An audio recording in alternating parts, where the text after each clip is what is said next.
ಇನ್ನು honey trap ಆರೋಪ ಕೇಳಿಬಂದು ಹೆಚ್ಚು ಕಡಿಮೆ ವಾರ ಆಗ್ತಾ ಬಂದಿದೆ. ಆದರೆ ರಾಜಣ್ಣ ದೂರು ಕೊಡೋಕೆ ಅದ್ಯಾಕೋ ಹಿಂದೇಟ್ ಹಾಕ್ತಾ ಇದ್ರು. ಅದಕ್ಕೆ ಬೇರೆ ಬೇರೆ ಕಾರಣಗಳು ಇದೆ ಅನ್ನುವಂಥದ್ದು ಈಗ ಗೊತ್ತಾಗ್ತಾ ಇದೆ. ಏನವು ಬನ್ನಿ ನೋಡೋಣ. ಕರ್ನಾಟಕ ರಾಜ್ಯ ಅಂತ ಹೇಳಿದ್ರೆ ಇದು ಒಂದು ಸಿಡಿ ಪೆನ್ ಡ್ರೈವ್ಗಳಿಗೆ ಒಂದು ಕಾರ್ಖಾನೆ ತರ ಅಂತಕ್ಕಂಥದ್ದು. ನನಗಿರೋ ಮಾಹಿತಿ ಇದೆ, 48 ಜನಗಳಿದ್ದಾರೆ.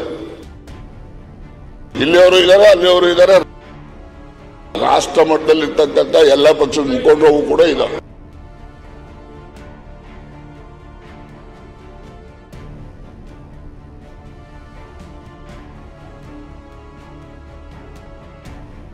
ಹನಿ ಟ್ರ್ಯಾಪ್ ಬಗ್ಗೆ ಕೆಲವು ಸುಳಿವನ್ನ ಬಿಟ್ಟುಕೊಟ್ಟ ರಾಜಣ್ಣ ಇಂದು ದೂರು ನೀಡಲೇಬೇಕು ಅಂತ ತೀರ್ಮಾನ ಮಾಡಿದ್ರು. ಪರಮೇಶ್ವರ್ ಎಲ್ಲೇ ಇದ್ರೂ ಹುಡುಕಿಕೊಂಡು ಹೋಗಿ ದೂರು ಕೊಡ್ತೀನಿ ಅಂತ ಹೇಳಿದಂತೆಯೇ ನೆಲಮಂಗಲದಲ್ಲಿದ್ದ ಪರಮೇಶ್ವರನ್ನ ಭೇಟಿಯಾದ್ರು. ತುಮಕೂರಿನಿಂದ ಬೆಂಗಳೂರಿಗೆ ಆಗಮಿಸಿದ್ದ ರಾಜಣ್ಣ ಟಿ ಬೇಗೂರು ಕಾಲೇಜಿನಲ್ಲಿರುವ ಪರಮೇಶ್ವರನ್ನ ಭೇಟಿಯಾದ್ರು. ಬಳಿಕ ಮಾತನಾಡಿ ನಿರ್ಧಾರ ತೆಗೆದುಕೊಳ್ಳುವುದು ಗೃಹ ಸಚಿವರಿಗೆ ಬಿಟ್ಟಿದ್ದು, ಹನಿ ಟ್ರ್ಯಾಪ್ಗೆ ಯತ್ನ ನಡೆದಿದ್ದು ನಿಜ ಸಾಕ್ಷಿ ಎಲ್ಲಿಂದ ತಂದು ಕೊಡ್ಲಿ ಅಂತ ಹೇಳಿದ್ದಾರೆ. ನಾನು ಗೃಹ ಮಂತ್ರಿಗಳ ಜೊತೆ ಚರ್ಚೆ ಮಾಡಿದ್ಮೇಲೆ ಅವ್ರು ಏನು ಹೇಳ್ತಾರೆ, ಮತ್ತೆ ನಾನು ಹೇಳಿದ್ದು ಅವ್ರು ಕೇಳೋದಿಲ್ಲ, ಅವ್ರು ಏನು ಹೇಳ್ತಾರೆ, ಅವ್ರಿಗೆ ಆದಂಥ ಇಲಾಖೆನಲ್ಲಿ ಕೆಲವು ಮಾಹಿತಿ ಎಲ್ಲ ತರಿಸ್ಕೊಂಡಿದ್ದಾರೆ ಈಗಾಗಲೇ.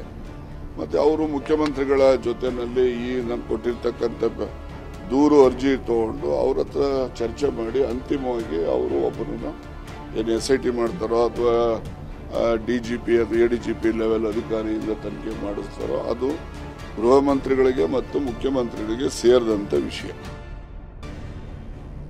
ಪರಮೇಶ್ವರ್ ಭೇಟಿಯಾಗಿದ್ದ ರಾಜಣ್ಣ ದೂರು ನೀಡದೆ ವಾಪಸ್ ಬಂದ್ರು. ಯಾಕಂದ್ರೆ ಹಿರಿಯ ಪೊಲೀಸ್ ಅಧಿಕಾರಿಗಳಿಗೆ ತಮ್ಮ ನಿವಾಸಕ್ಕೆ ಬರಲು ಡಾಕ್ಟರ್ ಪರಮೇಶ್ವರ್ ಹೇಳಿದ್ರು ಎನ್ನಲಾಗಿದೆ. ಹಿರಿಯ ಅಧಿಕಾರಿಗಳ ಸಮ್ಮುಖದಲ್ಲೇ ದೂರು ನೀಡಲು ಸಮಯ ನಿಗದಿ ಮಾಡಿದ್ದಾರೆ ಎನ್ನಲಾಗಿದೆ. ಸದ್ಯ ದೂರು ನೀಡಲು ಸಚಿವ KN ರಾಜಣ್ಣ ಹಿಂದೇಟು ಹಾಕಿದ್ದೇಕೆ ಅನ್ನೋ ಪ್ರಶ್ನೆ ಮೂಡಿದೆ. ಸೂಕ್ತ ದಾಖಲೆಗಳು ಲಭ್ಯವಿಲ್ಲದೆ ರಾಜಣ್ಣ ಪರದಾಡ್ತಿದ್ದಾರೆ.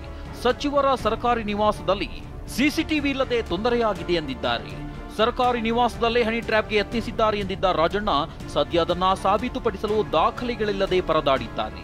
ರಾಜಣ್ಣ ನಡೆ ರಾಜಕೀಯವಾಗಿಯೂ ಚರ್ಚೆಗೆ ಗ್ರಾಸವಾಗಿದೆ. ಹೈಕಮಾಂಡ್ ಮುಂದೆಯೂ ಹೆಸರು ಹೇಳಲು ದಾಖಲೆ ಒದಗಿಸಬೇಕು, ಬಹಿರಂಗವಾಗಿ ಹೆಸರು ಹೇಳಲು ದಾಖಲೆಗಳನ್ನ ಒದಗಿಸಬೇಕು. ತನಿಖೆ ಶುರುವಾದ್ರೆ ಬೇರೆ ಬೇರೆ ಸ್ವರೂಪ ಪಡೆದುಕೊಳ್ಳುವ ಸಾಧ್ಯತೆ ಇದೆ. ಹೀಗಾಗಿ ರಾಜಕೀಯವಾಗಿ ಎಚ್ಚರಿಕೆ ಹೆಜ್ಜೆ ಇಡಬೇಕಾದ ಅನಿವಾರ್ಯತೆ ಇದೆ. ಈ ಹಿನ್ನೆಲೆ ದೂರು ನೀಡಲು ಸಚಿವ KN ರಾಜಣ್ಣ ಹಿಂದೇಟು ಹಾಕಿದ್ರು ಎನ್ನಲಾಗಿದೆ. ಪ್ರಕರಣದ ಸಂಬಂಧ ಹಿರಿಯ ಅಧಿಕಾರಿಗಳಿಂದ ರಾಜಣ್ಣ ಮತ್ತಷ್ಟು ಸಲಹೆ ಪಡೆದುಕೊಳ್ಳಲಿದ್ದಾರೆ.